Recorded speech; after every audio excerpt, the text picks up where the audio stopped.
One of the most important things when creationists debate religion with atheists, especially with an evolution, someone who believes evolution, is you have the wrong definition of the word theory. You are using the word theory in science, like the theory of gravity, or it's not a theory anymore. The theory in science is actually the highest level that an idea can reach as being true. When in science you call something a theory, that's as close to fact as it can possibly be, because they've done everything they can possibly do. But it doesn't have to be proven? No, they've done everything that the way science proves something to be true is by trying every single method they can to disprove the idea. And if every single thing that they do can't disprove it, it gets labeled as a theory. And whereas you know, common man, when people use it, they say theory, they think of a hypothesis. A hypothesis is where you just come up with an idea and that's it. It hasn't had any tests put on it or anything. It's like the very beginning stages of an idea. So when you say evolution is just a theory, I agree with that, but I agree with it on science's terms, because they have done everything they can possibly do scientifically to disprove evolution, and they cannot. That is what I believe, and that's why I believe it. Yeah. Okay. So it's true until it's disproven. Is that what you're saying? Yeah. What I'm trying to, the only thing I'm trying to do is make sure. Can't we just say you need to prove to us that it's true?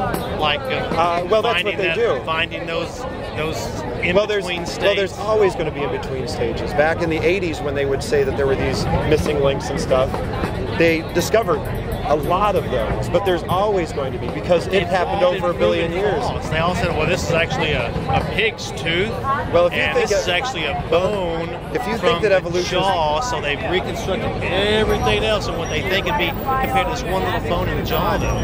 Well, if you, no, they certainly don't create a whole, whatever, dinosaur and animal just by the tooth. If you're, one of the things I have to say too is that, well, they do. If they know for a fact, if they already have a dinosaur bone and they know for a fact it goes to that animal. One thing I know is that religious people only listen to creationist websites too. They actually don't open-mindedly read like an Ancestor's Tale by Richard Dawkins, which step by step takes you through how evolution works. It takes you backwards. It starts off with mankind, where we are today, and it talks about this person's parent, this person's great-grandmother, and it keeps going back a million years until it actually starts getting to, you know, the first, you know, masses of chromosomes and all that, and it shows the connecting DNA. Anyways, what I'm saying is, if you only listen to the creationist websites, and if you go to them and then recite what you saw on those websites, which are only promoting their idea, you're only going to have this idea, this false idea of what evolution is. It's actually a lot more complicated than the simple thing like I've heard them say a monkey giving birth to a man, or they find a tooth and that's what builds the whole animal, or they have all these missing links that don't make any sense. Because again, it can't go from a monkey to a man. It's got to go. Correct. It's very gradual. A monkey that, okay, where's the proof though?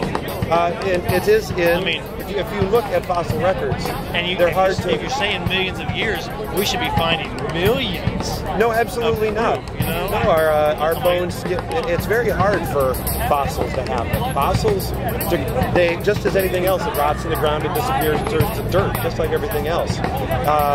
Bones don't last forever. They're not eternal. They're not whatever. They're not millions of years old. And when they do find them, it's very rare instances where they get in lava, for instance, can preserve them. If a volcano erupts and kills, it can preserve certain kinds of things, shapes, and stuff like that. There are other ways, if something's buried in a certain way. I actually don't know the exact details on what preserves bone, what preserves fossils, and what doesn't. But no. I don't know if lava would do it though. Wouldn't it just burn them up? It does. Not everything. Not all the time. I mean, like tree sap, tar pits, that all preserves bone. Yeah, and things like that. Exactly. Very good. I'm glad you gave preserves whole human skeletons or animal skeletons. You know. I do know that they have discovered fossils in lava as well. Like they'll pull like fish skeletons, something that used to be volcanic, like cooling, not the hottest part of the lava, but as it's cooling. But anyways, I'm also doing armchair science because I don't necessarily know that that's true. I'm trying to be very, what's the word? I'm also trying to be intellectually honest. Open-minded.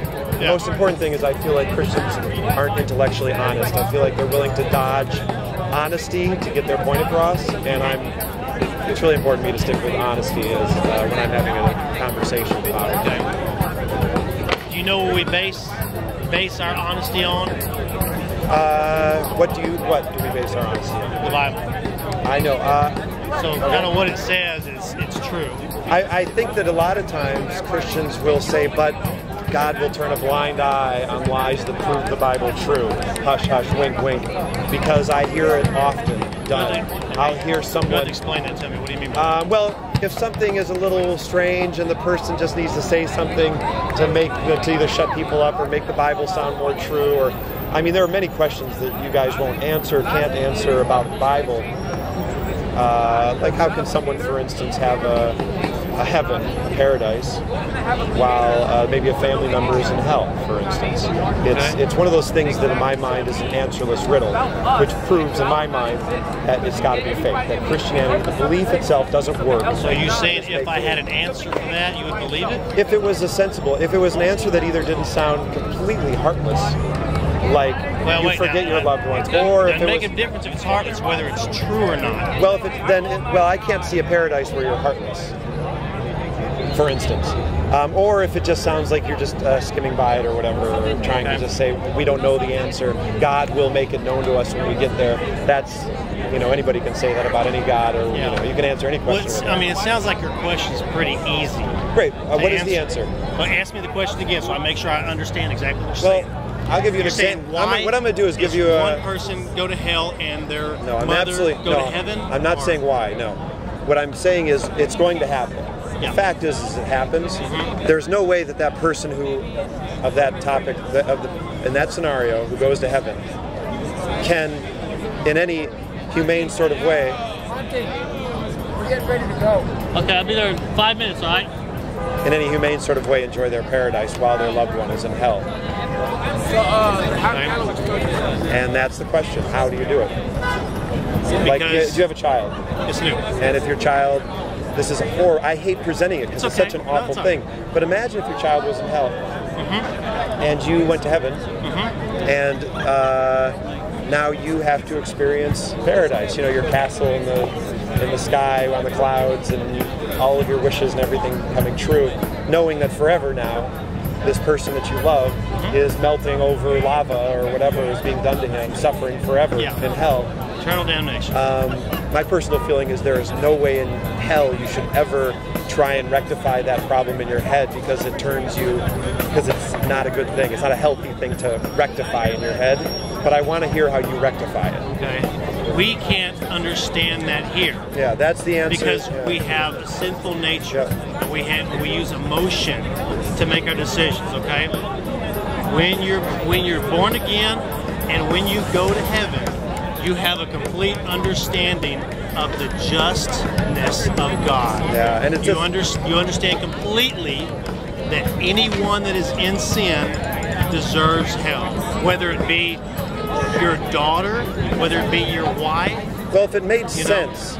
If it made sense in regards where you're like... We're not talking about whether it makes sense. We're talking about whether the Bible says it's true or not. Okay? Well, my feeling is that it should make sense, and people should live their lives using their common sense. Okay. And the second it sways from common sense, you might very well be being fed a lie, make-believe. One of the most important things we as humans can do. The Bible's true, right? Why should I believe well, not only that, I would even speculate that it's dangerous to believe that it's true. Yeah. And for that alone, you should be questioning very seriously. Like you should be requiring substantial evidence for these substantial claims. Okay. And without that colossal evidence to substantiate these colossal claims, I wouldn't think it's enough. You need to have more evidence. I'm assuming you heard what he was talking about, right? No, I actually did not listen to him because he was coming off like a monster. Hopefully I won't be left behind.